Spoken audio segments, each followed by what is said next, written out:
My name's Dylan here with letsgorving.com. Today we're going to show you how to use the 25-foot RV here. When you do get to your campsite or desert camping, wherever it may be, first thing you're going to want to do is go ahead and get the leveling jacks down, completely level the RV before we do any slide operation or any awning, anything like that. So let's go ahead and show you how to do the leveling gear. So right here is going to be the leveling control panel. And what we're going to do is the engine does have to be running, parking brake engaged. We are going to go ahead and hit the on button right there. And all we need to do is go ahead and hit the auto button there. And the RV will do its own leveling. Try not to make any movements as it is doing the leveling procedure right now. Also, again, engine does need to be running with the parking brake engaged for you to operate the leveling system. And as soon as it's done leveling here, this green light will go ahead and stop blinking. That's indicating it is doing its leveling process right now. Should take anywhere from about 2 to 5 minutes, depending on the terrain. Alrighty, green light indicating it is completely level now. So now we're gonna go ahead and just hit that off button again. And we are perfect for the entire duration of our camp or however long we're gonna be here.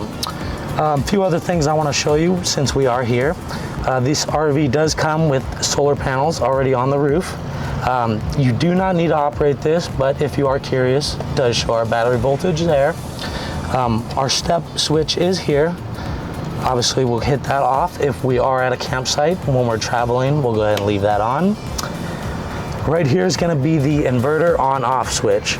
This is for when we want to have outlet power without the generator and without any shoreline hookups as far as electricity goes. So you can run laptops, TVs, charge your phone, anything like that. For us to turn that on, we're just going to press it once. Green light's on. We are inverting power now. Alrighty, so this unit does come with a radio. Obviously, we don't need to go over that. Right here is going to be the control panel for the RV.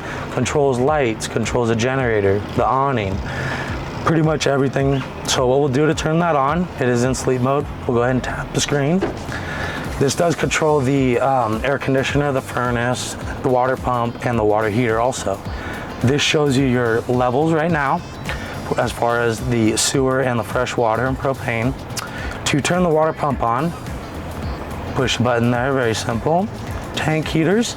Tank heaters are used for very cold weather, just so that the water doesn't freeze over in the tank itself. Go ahead and turn that off. To start the generator, what we're gonna do is generator here, hold stop for a period of 3 to 5 seconds.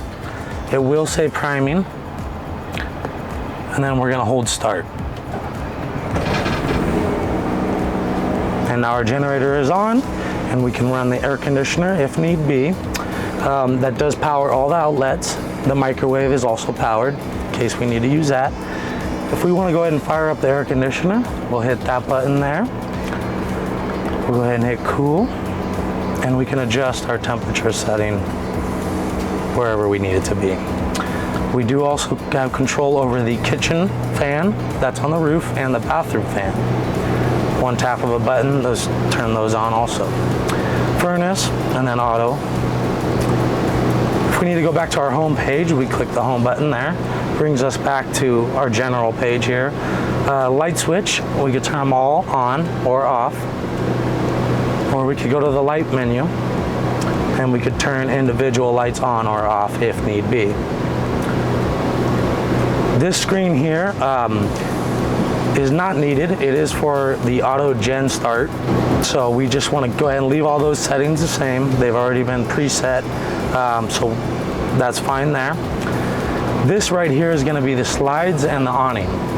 Okay, for the slides to work, leveling jacks need to be down. Okay, so then what we'll do is we'll go ahead and, it does say locked by ignition. Okay, so that's because the vehicle is running. So for the slides to operate, we do need to have the vehicle running. And for a parking brake on also.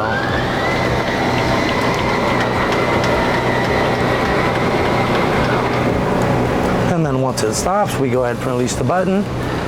Alrighty, the last thing I do want to show you is going to be the awning. So in order to operate the awning, we do have to have the vehicle off.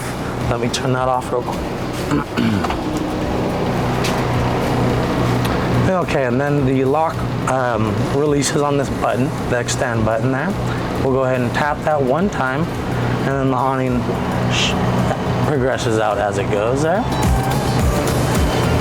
There is a patio light also on the awning, and that would be turned on through the light section there, and then the front awning.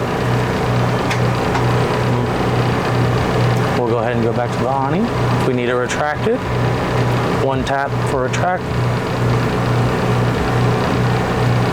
and it's gone. There is a skylight here. To operate the skylight is going to be this button right here. Obviously extend, sends it out, closes it. Retract is going to open it up, just like that. Alrighty, so the next thing I do want to show you guys is going to be the bed lift here. It's called the Euro lift. So during the day, obviously we have our couch set up here. At night when we need to make the bed, we're going to go ahead and remove pillows and cushions. Our control switch is going to be right here. Turn it on there. It comes down. As it comes down, we're going to stop about halfway. What we're going to do is we're going to flip this support bar down. Oops, sorry. So that's that, engage there, and then we're going to come and continue to go all the way down until it hits the ground. The bed is made now. Same procedure. When we are going to go ahead and close it up, we're going to go ahead and go up. We're going to stop halfway, pull the release pin for the support, and it swings right up over, just like that, and we continue to go all the way up to secure it. And then we'll just go ahead and turn that off, put our cushions back.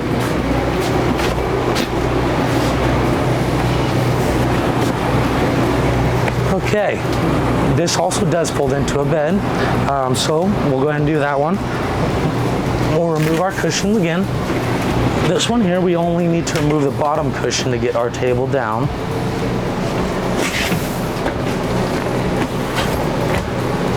There's going to be a lever we're going to twist, and that disengages it, and then we're going to give it a nice push down.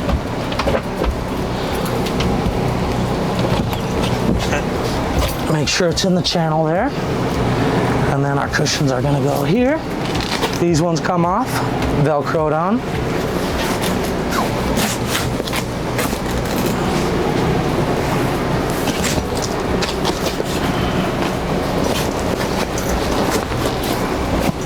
As so. And if need be, we do have extensions there for some extra seating or whatever the case may be. So we'll go ahead and show you the restroom here. There is also the light controls here besides just the iPad up there.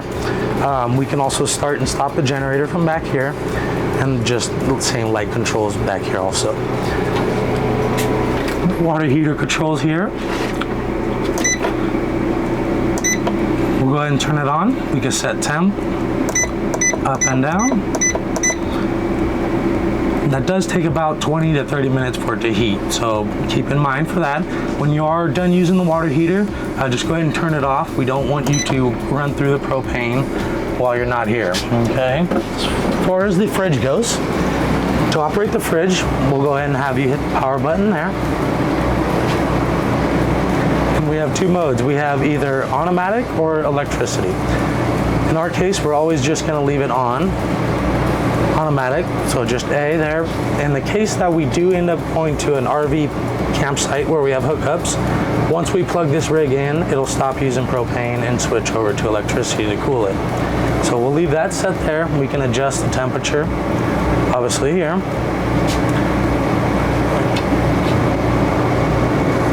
Go ahead and turn that off, and that does take about 6 hours for it to cool. All right. To operate the microwave, you will need the generator on or have shore power. Obviously, the generator is running right now. That's why we have the microwave powered. The generator also does power the TV, all the outlets, if you need them, or here again, if you have shore hookups, you won't need the generator. This here is just a button in case you need to have some more storage there behind the TV. TVs do have antennas, but they do not come with satellites. Oh, right over here, let me show you just behind. We're going to show you the cab over that here. This folds down just like so. The ladder is going to be right there. It is. So what we'll do is your ladder's here for the bunk. Grab that out. Very simple buckle, obviously. Unfolds. And now we are ready to sleep, personally. Other than that, the RV is pretty simple. We'll go ahead and show you the outside. This is going to be a first storage compartment here. All the storage compartments do have lights in them also. The next one here is going to be the generator access. Shouldn't need to get into this, but I will show you just in case of emergency. Pull this panel off here. There is one 30 amp breaker right here. In the case of it being popped, you would open this panel and then flip the breaker back. If you are on a long trip, we do recommend checking the oil periodically. Obviously, undo that, check the dipstick.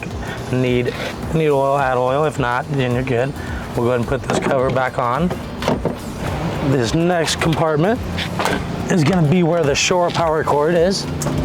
So if you do have a campsite that does have electrical hookups, you'll find the cord here. With that cord, you'll go on the other side of the RV, and you're going to plug in the shore right there. It is a twist lock. I will show you guys how to do that. Let me grab that cord for you real quick. Alrighty. So it is guided, so it only goes in one way. We'll put that in there, and we'll tighten it down until it locks in. Now we're locked in there. Obviously our 30 amp cord here will go into our campsite that we are at. Alrighty, so when we go to dump the sewer on this RV, this is going to be the sewer bay here. Our sewer hose is going to be stored right here. Our dump valves are just underneath the RV here. So when it is time to dump at our campsite, we're going to go ahead and pull out this hose, take our cap off here, twist our sewer hose on, locks into place. Our other end goes at our campsite. We're going to go ahead and pull the black valve, which is going to be our toilet water. And then after that's all drained, we'll go ahead and pull the gray valve, and that's the dirty sink and shower water. And then we'll go ahead and close them. And then we'll go ahead and put the cap back on. And you always leave the cap on and the valves closed until it is time to dump. We'll go ahead and put the sewer hose back. Nice shower here in case you want to wash your hands, things like that. There also is a water pump switch on the outside here, if need be. Go ahead and hit that one time, turns on the water pump. Then you go ahead and turn that off. Right here is to flush the freshwater tank. Here is going to be our city water connection. So if we do end up going to a campsite that does have water hookups, we'll go ahead and get our water hose connected here. This here does explain if we're going to be using city water connection or dry camping. So in the instance of dry camping, green lever down, blue lever to the right there for dry camping. If we're going to need to fill the tank, obviously green there to the left, blue one down. Okay, and city water is on the very bottom there. We would just go both of them outward, and then we would have city water. So we'll show you guys just some more storage here. And another storage compartment bay here. This is to dump the fresh water that is on the RV, but for most purposes, you guys shouldn't need to turn that. And here is our propane tank. This is an onboard propane tank. It cannot be exchanged, so it will need to be refilled. You can go to any propane filling site. They will fill it for you. The one thing they are going to ask you is go ahead and turn the propane off. We'll turn that valve there, and then they'll go ahead and fill it up. When we do go for camping, we're going to turn that on before we even leave. The propane does power the refrigerator if we don't have hookups. It also powers the furnace for heat. Stove, obviously. Water heater is tankless and it is electric, so that does not use any propane. Right? And then let's show you the hitch in the back here. So it is a standard hitch, rated at 5,000 pounds. It does come with the 7-way. Alrighty, so if you guys have any further questions, feel free to give us a call or visit our website. We're always here to help. Thank you.